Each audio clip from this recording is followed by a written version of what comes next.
Love is something which is really strange, because love sees no boundaries. Love is something that a person has when they have their love for someone. Their senses don't work. You know the senses? The senses don't work. So when a person is in love with someone, for example, let's just say, if a person had love for their mother and father, and someone was to say something bad to their mother and father, the senses sometimes don't work. I know in an ideal situation, someone says something wrong to your mother and father, you're supposed to deal with it in a reasonable way. But people, before they even reply with their tongue, they're going to reply with their hand. When something like that happens, like, you said that to my mom, you said that to my mom. And situations occur, sometimes even when you have a love for a brother, your own blood brother, or your sister, sometimes don't work. You see them in trouble, you will go there and you will do whatever, it doesn't matter what it takes to get them out of trouble.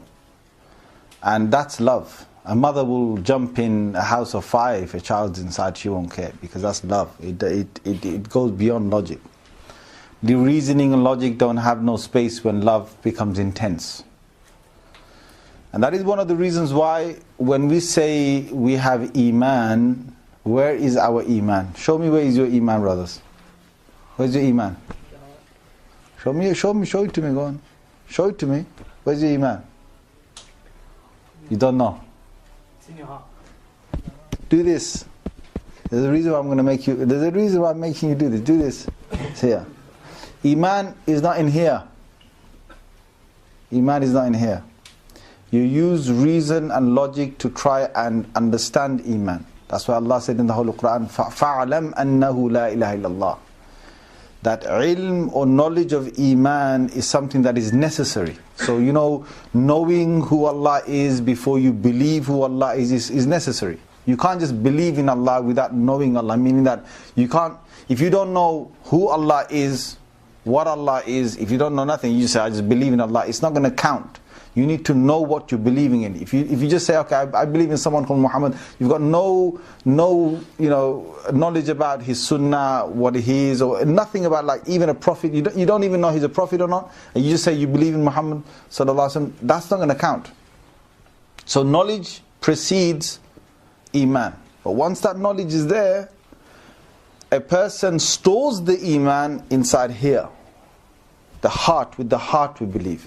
So we say, iqrar bil lisan, a person will have to testify with the tongue, that's fine. That's to show everybody that, I'm a believer. But then it says, tasdiqun bil qalb. Then it says, tasdiqun bil qalb, which means that the heart has to attest to what the tongue has said. The heart has to affirm what the tongue has just said. So that's where Iman is stored, inside the heart. But once the Iman is stored inside the heart, what you find after that is, it will slowly, if you allow Iman to grow, it will slowly show itself transparent in your body, in your limbs. And that's something I'll come to later on. But first thing I want to say to you is that love is something which is in the heart, and Iman is something which is in the heart. And Allah did not put Iman in here. Why? Because Iman is something which, once it's in here, it doesn't understand.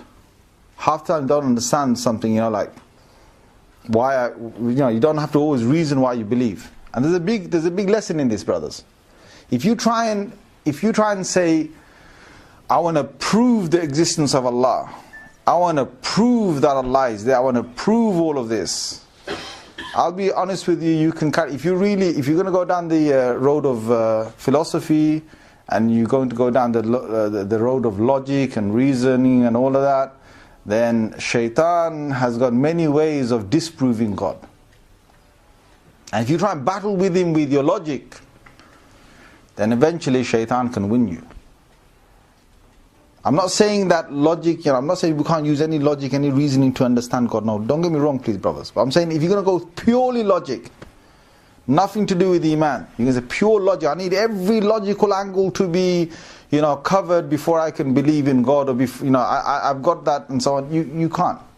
That is why they say about Imam Ahmad bin Hanbal, rahimahullah, on his deathbed, he has shaitan coming, and shaitan comes and starts to argue with him about the existence of God. And he gives one argument, and when he gives one argument, then shaitan gives another argument, and he gives another argument, shaitan gives another one, and he gives another one, shaitan gives another one, and carries on until it's difficult. There's no more evidences to provide to this, to Uncle Shaitan.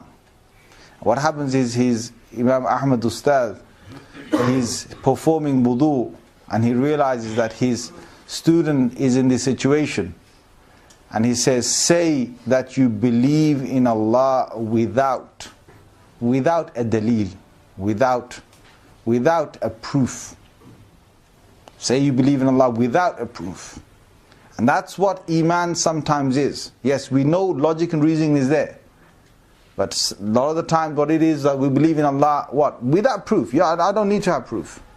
In the sense that, okay, I've got Quran, fine, I've got Quran. You can bring me arguments to say the Quran wasn't this, that, blah. I've got proof to prove myself that the Quran was genuine. It's never been changed in 1400 years and so on. I can say that. Try and bring the surah like it, I can say all of that.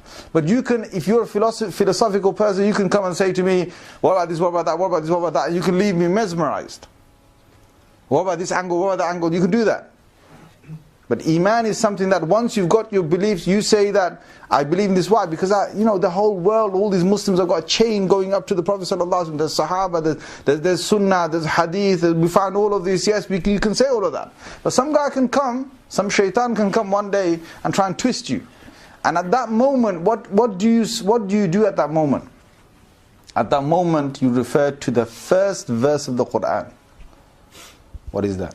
The first verse of the Quran is, ذَلِكَ الْكِتَابُ لَا رَيْبَ فِيهِ. This book, there's no doubt in it. Khalas.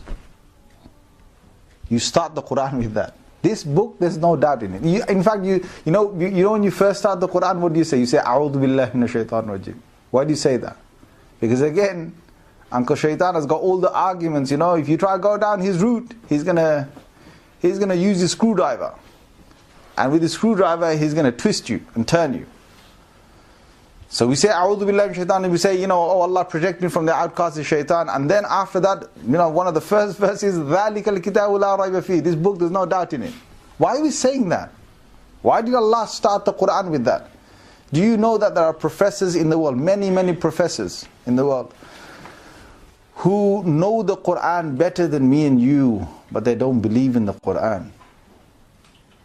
There are professors in universities who lecture on the Quran, who know the syntax of the Quran, the nahu of the Quran, they know the morphology of the Quran, they know the i'jaz, the miracle of the Quran, they know the Arabic of the Quran cannot be matched with any other Arabic. They know all of this. They teach it, but they have no Iman inside here. You know why? Because those people don't believe in ذَلِكَ الْكِتَابُ لَا رَيْبَ فِيهِ. Those people say, I can assess this book. I look at this book, maybe this, maybe that, maybe this, maybe that. The whole Western philosophy, the whole Western world is based, their education is based on one axis. And if you understand this, you will understand why it is that they always question God, they always question the Quran, they always question Muhammad sallallahu alaihi wasallam. It's based upon the axis of what? That there can never be an absolute truth. Their philosophy says there can never be an absolute truth. If there's a truth to something, there has to be a falsehood to it. So if you say that God exists, they want to know an argument that God doesn't exist. If you say that Muhammad sallallahu alaihi wasallam existed, they want an argument that he didn't exist. If you say he was truthful, they want to know whether he lied or not, whether he did something wrong or not. And that's where the whole philosophy goes. And we, with our Iman, we surpass all of that. We say we believe in Allah Azza wa Jal, and it's the absolute truth, and we believe in Allah Azza wa Jal being the haqq and the one who's existing, and we believe that He he defies all of their logic and their proof and so on. But anyway, this is not a talk about philosophy. What I want to say to you is, my brothers and sisters who are going to listen to later on, that Iman is something in the heart. Why did Allah put it in the heart? Because in the heart you've also got love. When love is there, then it defies sometimes reasoning and logic.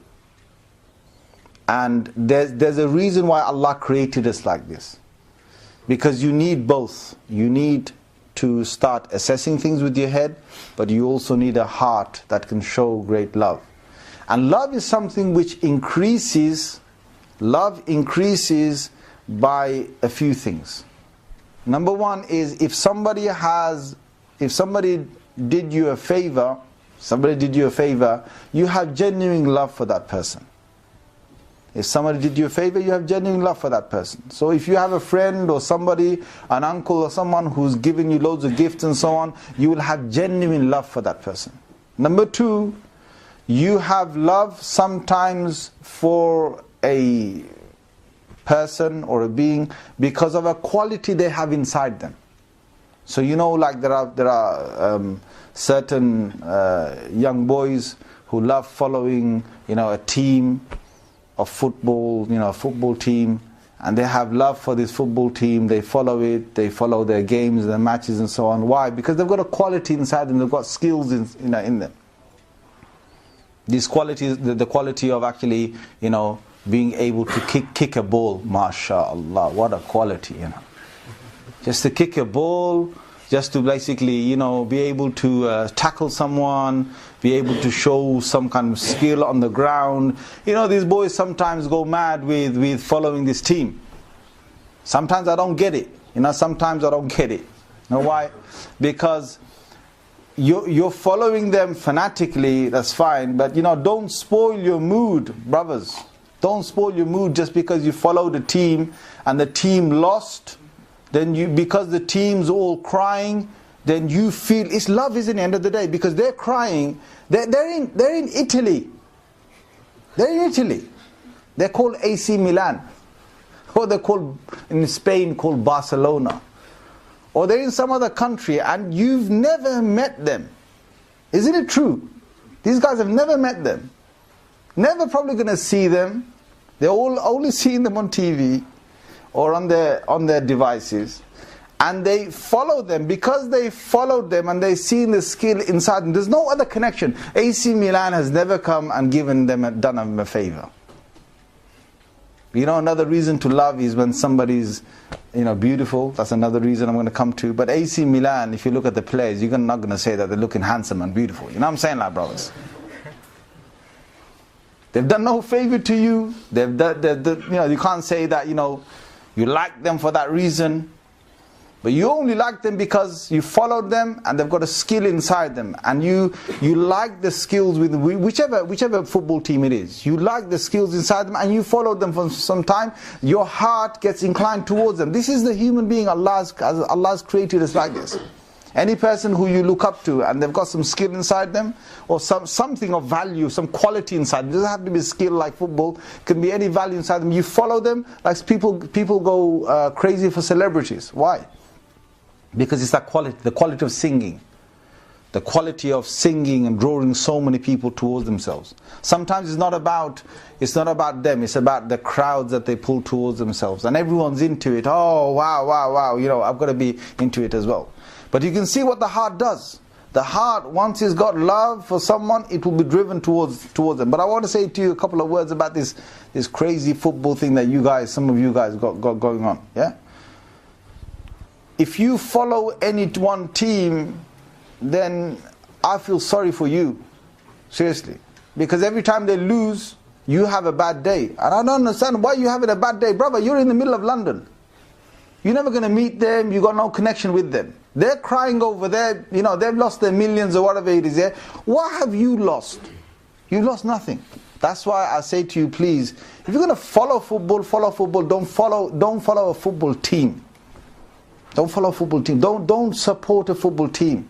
Psychologically is bad for you because the chances of you winning is going to be very low.